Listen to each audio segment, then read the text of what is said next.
Welcome, early American literature friends. This video is going to guide you through at least the first half of chapter 10 of Narrative of the Life of Frederick Douglass. This video is going to get you from the beginning of chapter 10 to Douglass's first year with Mr. Freeland. And that is, it is in his second year with Mr. Freeland, which we're not going to get into in this video, where he first tries to escape. So it's going to get you talking through, we're going to get you through, I'm going to try to guide you to where he makes this commitment to this coming year trying to escape. He goes to, at the beginning of chapter 10, he goes to live with Mr. Covey, 1st of January, 1833. He spends 1833 with Mr. Covey, 1834 with Mr. Freeland, and then it's in the year 1835 that he first tries to escape. His escape attempt is thwarted, and he and the other slaves are put in the town jail for a while. The rest of chapter 10 tells the story of how Thomas Auld eventually takes him out of the town jail and finally sends him back to Baltimore to his brother Hugh Auld. So that gets you, chapter 10 ends with him back in Baltimore working in a shipyard with Hugh Auld. So Thomas Auld finally gives up and sends him back to Baltimore. But the first part of the chapter tells the story. It's one of the most famous parts of the entire book because it gives you the Mr. Covey year. And he talks about how Mr. Covey essentially breaks his spirit, breaks him down until August, when he has perhaps the most famous single incident in the most famous sequence of action in the whole book is the fight with Mr. Covey, because he finally pushes back, he fights with Covey, and he says it sort of resurrects him. He is broken up until August. Mr. Covey succeeds in breaking him down, wearing him down, to the point that he looks out at the water and considers suicide. But then he finally fights back against Mr. Covey over the course of this weekend. And they have the fight in the barn on a Monday in August. And so let's start there. Right here, I left Master Thomas's house, went to live with Mr. Covey on 1st January 1833. I was now for the first time in my life a field hand. And the first thing you get in this chapter is his description of how unfit he is to be a field hand. He has never worked in the field. He has never done this kind of manual labor, because just about the time that he would have been old enough to go work in the field is when he is sent to Baltimore to go live with Sophia and Hugh Auld. Mr. Covey sent me, I'd been at my new home, but 1 week before Mr. Covey gave me a very severe whipping, cutting my back, causing the blood to run. And what he tells you right here is what he gets the whipping for. Mr. Covey gives him a team of oxen. That would be a pair of oxen, what he says the on-hand and off-hand. I had never driven oxen before, and of course I was very awkward. I, however, succeeded in getting to the edge of the woods, and so he's supposed to take this pair of oxen that's hauling a cart into the woods and get a stack of what is commonly understood to be firewood, but a stack of wood, a pile of wood. Somebody has been out, cut the wood, stacked the wood, and he's going to go get it in the cart and bring it back to the house. Unfortunately, he can't handle the pair of oxen. He gets out to the edge of the woods, and then the oxen go running into the woods. And the only thing that ever finally stops them, after running thus for a considerable distance, they finally upset the cart. Here it is. Dashing it with great force against a tree, and threw themselves into a dense thicket. So all that finally stops them is the cart turns over, and then they run into like a thicket of briars or bushes or something like that. Frederick Douglass succeeds in getting them out, getting the cart turned back over. And then he has what is a relatively smart plan. He thinks, I'm going to just pile as much wood as I can onto this cart, make it really heavy. It'll be hard for them to run away again. He's got this good plan to like get control of the oxen, and it works until he gets back to the gates of Mr. Covey's farm. I always sort of struggle to explain what happens next to classes, because it's hard for us to imagine, because for us the wheels of cars don't stick out outside of the car, and so you have to remember that you have this cart and the wheels are sticking out. So the wheels are the widest part of the cart, and what happens is the oxen get almost back home. They get to the gate. Frederick Douglass goes and opens the gate to let the oxen come in, but as soon as he opens the gate, they run try to run through the gate, but they don't run straight. And so what happens is with the wheels sticking out, they get the front wheels through the gate, but then the back wheels, because they're not going straight, the back wheels run into the gate post, and the cart gets hung on the gate post. You have the gate post sticking straight up, and then the wheel slams into the gate post. And Frederick Douglass is standing there because he just opened the gate, and he has to jump out of the way because he almost gets crushed. He finally gets everything in, so he gets the cart off of the gate, gets it back inside. Then he has to go to explain to Mr. Covey what has happened. Mr. Covey interprets this as him doing this on purpose, trying to break the gate or trying to break the cart to get out of work, and takes Frederick Douglass back into the wood under the guise of being like, well, show me where this happened. But then they get into the wood, and and he cuts a strip of wood from a gum tree. If you know gum trees, that's like soft wood. And so it's essentially like you cut a piece of it off, a limb of it off or something like that, and he is making a whip. And this is where he whips Frederick Douglass with the limb or the piece of the gum tree. He rushed at me with the fierceness of a tiger. Let's scroll down here. He rushed at me with the fierceness of a tiger, tore off my clothes, and lashed me till he had worn out his switches, cutting me so savagely as to leave the marks visible for a long time after. This is a significant act of violence for Frederick Douglass. He's like a teenager at this point, 14, 15, 16 at the very least, and here he is getting whipped by Mr. Covey. And then he gives you this description of Covey. Covey has this reputation for breaking slaves. And people rent or even give their slaves to him for a year so that Covey can break them. And what he gives you in the next couple of paragraphs, beginning with "I lived with Mr. Covey 1 year," is his description of how Covey manages to break slaves. During the first 6 months of that year, scarce a week passed without his whipping me. And then you get the next paragraph. Covey would be out with us.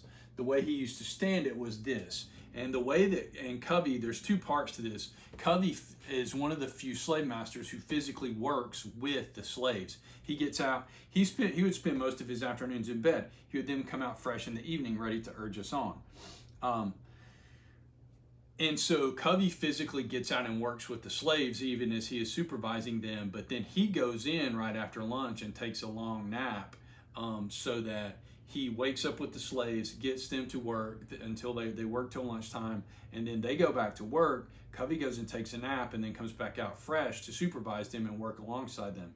Mr. Covey was one of the few slaveholders who could and did work with his hands. He was a hard-working man. He knew by himself just what a man or boy could do. And again, this sort of gives him, because he knew just what a man or boy could do, as Frederick Douglass says, this gives him a capacity to understand, like if slaves are being lazy, if they need to be whipped or something like that, if they're falling behind. Unfortunately, like that turns against him later when Frederick Douglass has a heat stroke and he just kicks him and hits him with a head.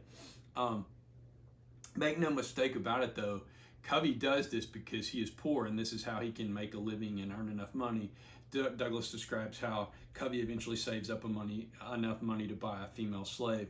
Covey works because he has to. He, as Douglass explains, he's just starting out in life. He's trying to save money and become a slave owner himself.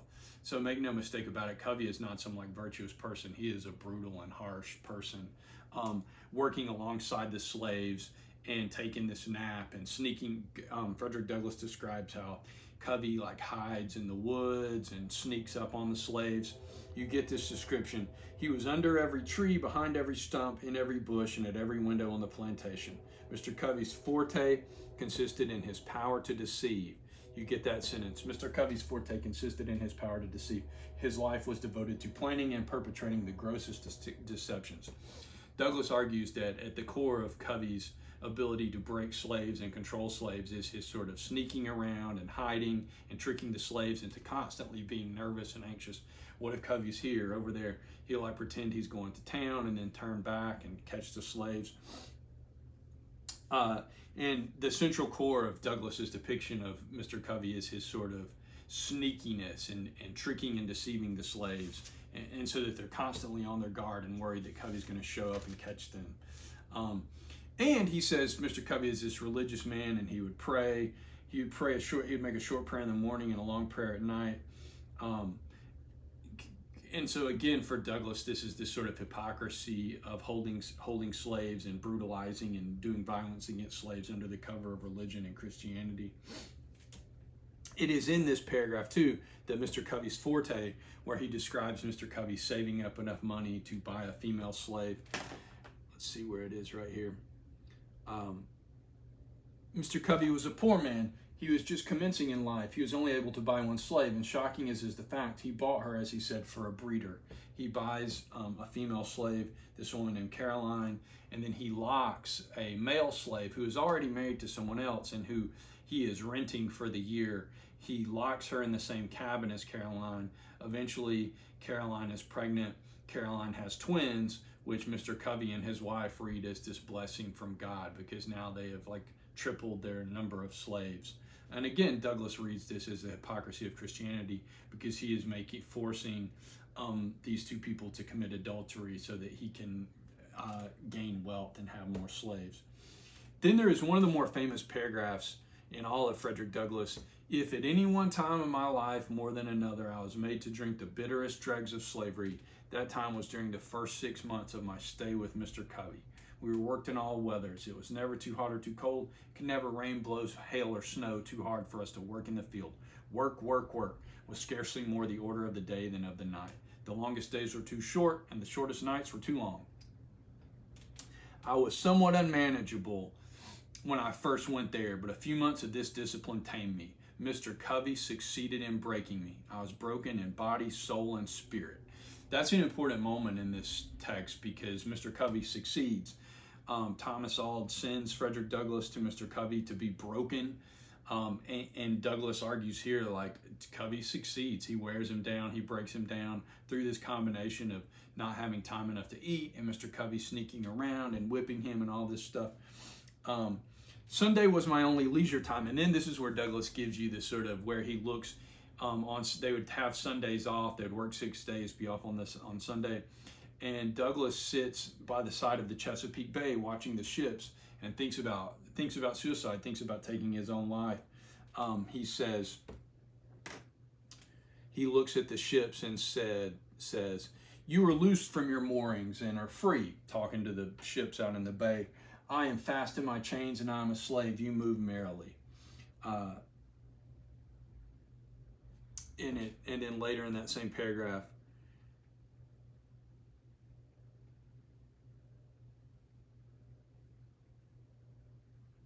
where is it at here? "I had as well die with ague as fever. I have only one life to lose. I had as well be killed running as die standing."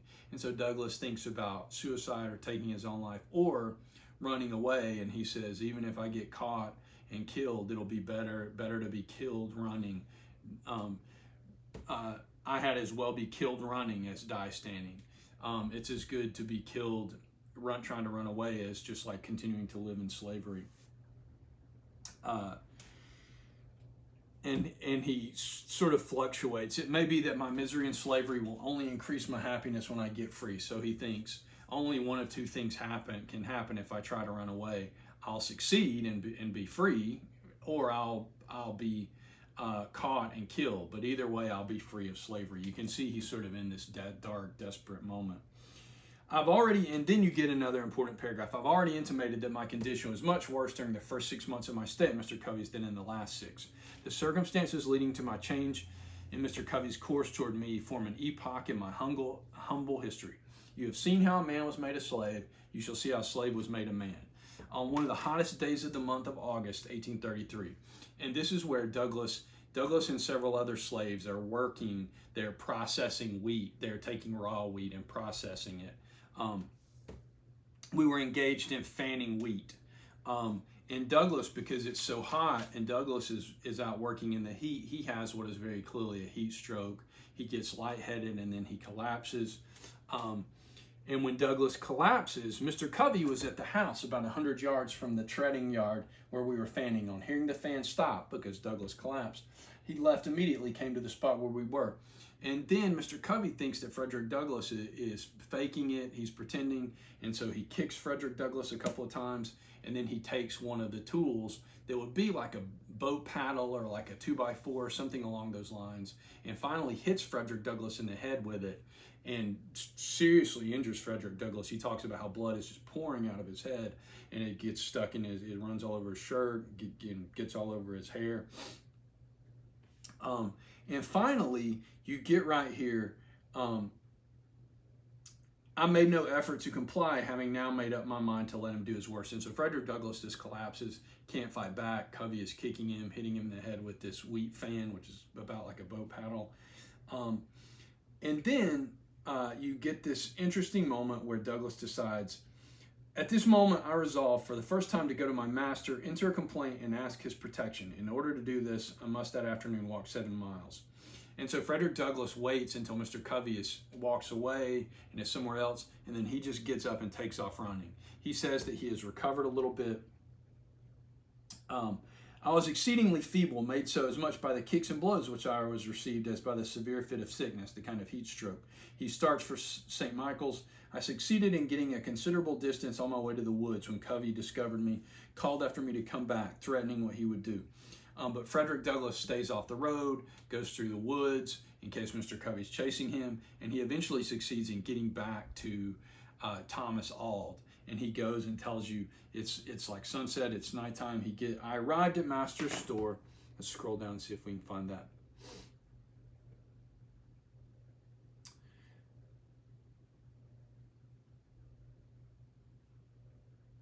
I arrived at Master's store, then presented an appearance enough to affect any but of heart of iron. And he asked Thomas Auld, he said, look, you see he's covered in blood from head and shirt. And he says, look, if you keep me at Mr. Covey's, if you force me to go back to Mr. Covey's, he's going to kill me. Look at what he's done to me. Thomas Auld sort of goes back and forth with himself and with Frederick Douglass about this. And he says, no, Covey isn't going to kill you. You're okay.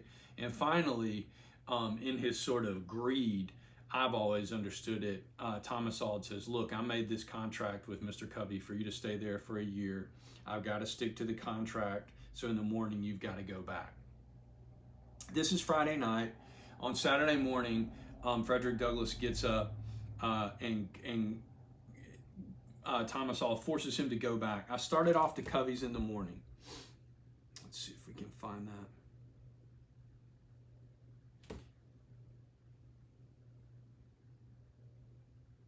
I started off to Covey's in the morning, Saturday morning, wearied in body and broken in spirit. I got no supper that night or breakfast that morning. I reached Covey's about 9 o'clock, and just as I was getting over the fence, out ran Covey with his cowskin to give me another whipping. And Frederick Douglass is just like, I'm not going to stand for this. I'm not going to get whipped again. And he runs back off into the cornfield and into the woods and hides the rest of Saturday. Mr. Covey can't find him. He essentially spends Saturday hiding in the woods and still sort of recovering from all that happened on Friday with Covey attacking him and beating him.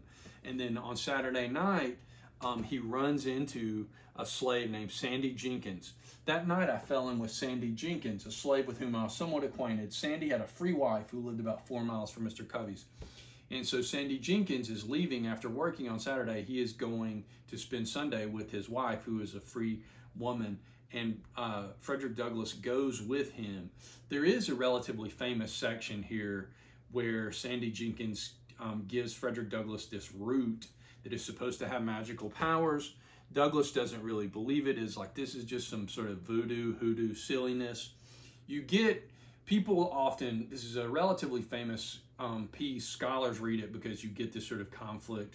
Frederick Douglass makes it clear in this book that he is Christian, and several times he says, like, how can God stand for slavery? How can God let this happen to people? And so you get this sort of conflict between Sandy Jenkins is like superstition and voodoo with the root, versus Frederick Douglass is like, oh, that's just some silly, superstition or something like that. But Frederick Douglass finally is like, it can't hurt. He takes the root, wears it in his right pocket, and he goes home on Sunday, and then on Sunday morning, after he spends Saturday night with Sandy Jenkins and his wife, he goes back Sunday morning. He gets there right as Mr. Covey is on his way to leave to go to church. He spoke to me very kindly, bade me drive the pigs. Let's see where that is. Bade me drive the pigs from a lot nearby and passed on towards the church. Now, this singular conduct of Mr. Covey really made me begin to think that there was something in the root which Sandy had given me. And so he's like, hey, maybe the root's working. Maybe everything's going to be okay. And, the slaves don't work on Sunday. So he spends the rest of Sunday, again, resting and recovering from all that has happened. And everything seems good. But then Monday morning, you get probably the most famous scene in the entire book, which is the 2-hour fight with Mr. Covey. There's no way of knowing how long the fight really lasts, but Douglass tells you it lasts something like 2 hours. On Monday morning, Mr. Covey comes out, tells Frederick Douglass to get some hay out of the loft in the barn and feed the horses. Frederick Douglass is up in the loft. He throws down some bales of hay, and then he starts to come down the ladder. And Mr. Covey, again sneaking around, has been sort of biding his time and is going to punish and whip Frederick Douglass again. You get this description right here. Mr. Covey entered the stable with a long rope just as I was half out of the loft. So he's like coming back down the ladder of the loft. He caught hold of my legs and was about tying me. As soon as I found what he was up to, I gave a sudden spring, and as I did so, he, holding my legs, I was brought sprawling on the stable floor. Mr. Covey seemed now to think he had me and could do what he pleased. But at this moment, I resolved to fight, and suiting my action to the resolution, I seized Covey hard by the throat, and as I did so, I rose. So what happens is he is going to try to tie Frederick Douglass up as he is on the ladder and can't really fight back, can't really resist. And Douglass instead just jumps off the ladder, jumps down to the floor of the barn, and they both land on the floor of the barn. And then Covey is going to try to tie Frederick Douglass up, and instead Frederick Douglass grabs Mr. Covey by the throat and stands up. And what follows is this long fight where Frederick Douglass never lets go of Mr. Covey's throat. Another slave comes into the barn. He says, this slave named Hughes comes in and tries to help Mr. Covey, and instead Frederick Douglass kicks him in the ribs, and Hughes gives up and is like, I'm not trying anymore. I'm not having any more of this. Another slave comes in, another slave named Bill comes in, and he refuses to help. Mr. Covey tries to order him to help, and he says, look, I'm here to work, not to help you beat any of the other slaves. And Frederick Douglass and Covey fight, but Frederick Douglass makes it clear that he never lets go of Covey's throat, and he says, we were at it for nearly 2 hours. Covey at length let me go, puffing and blowing at a great rate, saying that if I had not resisted, he would not have whipped me half so much. The truth was that he had not whipped me at all. I considered him as getting entirely the worst end of the bargain, for he had drawn no blood from me, but I had from him. And the whole 6 months afterwards that I spent with Mr. Covey, he never laid the weight of his finger upon me in anger. He would occasionally say he didn't want to get hold of me again. No, I thought, you need not, for you will come off worse than you did before. And so this is a big turning point for Frederick Douglass, because he fights back, and he obviously wins the fight with Covey in the barn. The battle with Mr. Covey was the turning point in my career as a slave, rekindled the few expiring embers of freedom, revived within me a sense of my own manhood. It recalled the departed self-confidence and inspired me again with a determination to be free. He can only understand the deep satisfaction which I experienced, who has himself repelled by force the bloody arm of slavery. And so Douglass says, Covey, up until this fight in the barn in August, had broken me. And then this fight in the barn is the turning point, not only in Frederick Douglass's year with Covey, but really in his entire experience with slavery. Because not only does it stop him from getting whipped again, and he says he's never really whipped again the whole rest of his time as a slave. This is the last time that anybody succeeds in physically doing real physical harm to him. So it is not only the turning point of he comes back from being broken, but not just by Mr. Covey, but this is he sort of bottoms out with Covey, and then this is the beginning of his sort of ascent towards not only not being whipped, but then eventually getting treated better with Mr. Freeland, and then finally escaping from Baltimore eventually. So this is where he hits his bottom in that first 6-7 months with Covey. He bottoms out, is broken, and then this is where you get this sense that he's like, I'm going to fight back, and you can kill me, or I'm going to try to run away or something like that, but I'm done with this. And he fights back, and he bottoms out with Covey, and then this begins his slow climb out of the abuse and horrors of slavery. And you get this other, what is often for me a really interesting paragraph. It was for a long time a matter of surprise to me why Mr. Covey did not immediately have me taken by the constable, that would be like the sheriff of the county, to the whipping post. Almost every town had a public whipping post where slaves who fought back and harmed, essentially if you laid hands on a master, you would be taken to the public whipping post in the town square and be whipped, probably by the sheriff or a deputy. And Frederick Douglass says, I wondered for a long time why he didn't just immediately call the sheriff, the constable, and have me taken to the public whipping post in the town square, and there regularly whipped for the crime of raising my hand against a white man in defense of myself. And Frederick Douglass says, the only explanation I could think of, and I'm not really satisfied by it, is if Mr. Covey had done this, it would have been him publicly admitting that he could not control a teenager, a teenage slave, a 16-year-old. And for him to do that would be him admitting that he was not the great slave breaker that everybody believed him to be. And so rather than punish Frederick Douglass, he doesn't want anybody to know that this has happened. He'd rather keep this a secret and keep his reputation intact, is how Frederick Douglass reads this situation. However you understand it, if you agree with Frederick Douglass or not, and I tend to, because it's really the only viable explanation. Like, Covey is able to get slaves free or at low cost because of his reputation, and having to take Frederick Douglass to the public square to be whipped would damage that reputation significantly. You get, after this, he talks about how after August, the rest of the year, Covey doesn't whip him, doesn't harm him. At the end of that year, he is done with Covey, but Thomas Auld hires him out again. Thomas Auld still does not want to deal with him. He hires him out. You get this, Douglass gives you this long explanation of the week between Christmas and New Year's when slaves are not required to work. He explains how masters use it as this sort of pressure release valve. Slaves look forward to it all year. They often spend the week sort of relaxing or getting drunk. And then at the end of that week, or playing games, or participating in sports, all kinds of stuff. Douglass understands this as one of the pressure release valves that keeps slaves from like rising up and fighting back, because they know at least at the end of the year they're going to get this one week of vacation, this 1 week of relaxation. And you get his long, it takes a couple of paragraphs for him to sort of make this argument about it. The holidays are part and parcel of the gross fraud, wrong, and inhumanity of slavery. And then he gives you, on the 1st of January, 1834, I left Mr. Covey, went to live with Mr. William Freeland, who lived about 3 miles from St. Michael's.